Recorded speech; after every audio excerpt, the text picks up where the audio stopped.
Dan juga yang paling sering terjadi karena perbedaan pendapat dan kemudian adanya kepentingan-kepentingan orang-orang tertentu ataupun kelompok-kelompok tertentu, sehingga perselisihan itu atau masalah itu bisa terjadi.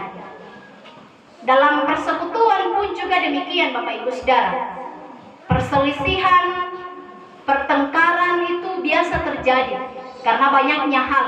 Dan kemudian bahwa kita ini punya latar belakang, punya pemikiran yang berbeda, dan tentu ketika ada sesuatu yang dibicarakan, ya tidak semuanya langsung mengiyakan, tetapi tentu akan ada banyak pendapat sehingga terjadi perselisihan. Nah, ini adalah hal yang wajar Bapak Ibu Saudara dalam kehidupan kita. Ini adalah bagian dari proses kehidupan kita. Tetapi yang tidak wajar yaitu ketika kita tidak dewasa menyikapi persoalan dan perselisihan yang terjadi. Ketika ada sesuatu yang dibicarakan sudah tidak sesuai dengan keinginan hati, ya toh kemia masito, sudah tidak mau lagi bertegur sapa dengan saudara-saudara yang lainnya, tidak mau lagi ikut persekutuan. Nah, ini adalah hal yang tidak wajar ketika hal itu terjadi. Ada perselisihan, ada yang tidak sesuai dengan keinginan hati, ada yang tidak sesuai dengan pendapat, ya tidak lagi mau bergaul, tidak lagi mau berkomunikasi dengan yang lainnya. Nah, saudara yang diberkati oleh Tuhan, kita akan belajar dari pembacaan kita pada saat ini bahwa sebagai jemaat yang sedang bertumbuh, jemaat Korintus dalam pembacaan kita, jemaat Korintus diperhadapkan dengan persoalan yang mengakibatkan terjadinya perselisihan di antara mereka. Ini terjadi karena mereka tidak mampu menghayati atau menghidupi panggilan mereka sebagai orang yang sudah dimerdekakan di dalam Kristus. Mereka tidak mau menyikapi persoalan dan perbedaan itu dengan baik karena menganggap dirinya yang paling hebat. Banyaknya tokoh-tokoh atau orang-orang hebat di dalamnya, sehingga ketika ada perbedaannya mereka tidak mau menyikapi itu dengan baik, sehingga terjadi perselisihan dalam persekutuan mereka dalam jemaat Korintus itu. Nah, sehingga Rasul Paulus menyebut mereka sebagai jemaat yang masih sangat baik atau balita dalam pembacaan kita. Di situ dikatakan bahwa mereka ini adalah orang-orang yang belum dewasa dalam ayatnya yang pertama dan ayatnya yang kedua. Di situ Rasul Paulus juga jelas mengatakan bahwa jemaat Korintus ini masih bersifat seperti manusia duniawi. Dan kemudian Rasul Paulus mengatakan bahwa mereka ini seperti bayi, susu yang diberikan kepada mereka. Nah, kita melihat anak bayi, Bapak Ibu Saudara, atau anak balita, ketika memberi makanan kepada mereka, ya tidak diberikan nasi yang keras. Mulai dari dia lahir diberikan ASI sampai pada pertumbuhannya kurang lebih 6 bulan baru dikasih empasi, makanan pendamping ASI. Nanti setelah lewat itu baru dikasih makanan yang keras. Ini adalah proses yang baik supaya anak-anak itu bisa mencerna makanan dengan baik. Nah, dalam hal ini pun pengajaran yang diberikan oleh Paulus kepada jemaat Korintus seperti makanan yang diberikan kepada bayi, mulai dari tahap-tahap yang kecil. Karena Paulus menyadari bahwa jemaat ini ketika diberikan hal yang besar, pengajaran yang besar, maka mereka tidak bisa mencernanya dengan baik. Tetapi bagaimanapun Paulus mengajar mereka dari hal yang kecil, rupanya dalam masa pertumbuhan mereka tetap tidak bisa mencerna itu. Karena pada kenyataannya rupanya Bapak Ibu Saudara, jemaat Korintus ini adalah jemaat yang besar. Tetapi pada kenyataannya dalam kehidupan mereka sebagai jemaat yang besar ini tidak menjamin kehidupan mereka sebagai persekutuan yang utuh di hadapan Tuhan. Karena mereka tetap hidup sebagai manusia duniawi. Nah, ini diperjelas oleh firman Tuhan dalam ayatnya yang ketiga. Karena kamu masih manusia duniawi, sebab di antara kamu masih ada iri hati, masih ada perselisihan, masih ada dengki dan lain sebagainya. Bukankah ini menunjukkan bahwa jemaat ini masih jemaat yang sangat baik, dan bahkan jemaatnya pun hidup sebagai manusia yang duniawi karena menunjukkan sikap-sikap duniawi. Salah satu yang menjadi sorotan bagi Rasul Paulus adalah adanya penggolongan-penggolongan dalam jemaat Korintus. Ini adalah salah satu hal yang menunjukkan bahwa mereka ini bukan jemaat yang dewasa. Mereka ini masih jemaat yang masih sangat baik. Masih ada penggolongan-penggolongan. Ada yang mengatakan saya dari golongan Apolos, ada juga yang mengatakan saya dari golongan Paulus. Nah, golongan Paulus ini adalah orang-orang yang mengikuti ajaran Paulus. Kemudian golongan Apolos, yaitu orang-orang yang mengikuti ajaran Apolos. Nah, Apolos ini adalah seorang penginjil Yahudi.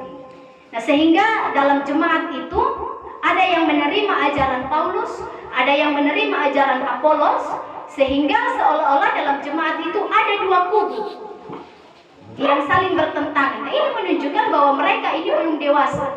Nah, Rasul Paulus mengatakan bahwa baik golongan Apolos maupun golongan Paulus semuanya adalah sama. Karena Apolos menyiram, Apolos yang menanam, lalu Kristus yang menumbuhkan. Jadi Paulus dan Apolos ini mau menunjukkan bahwa keduanya adalah pelayan Tuhan yang dikirim oleh Tuhan dengan cara yang berbeda. Tetapi karena mereka tidak menyikapi itu dengan baik, sehingga seolah ada dua kubu yang saling bertentangan dan saling bermusuhan, bertolak belakang. Nah, saudara yang diberkati oleh Tuhan,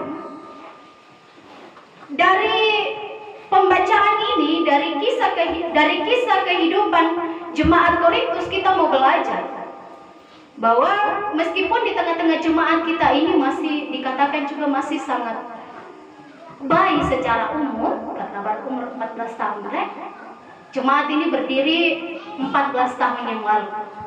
Kalau anak-anak ini masih sangat anak-anak sekali.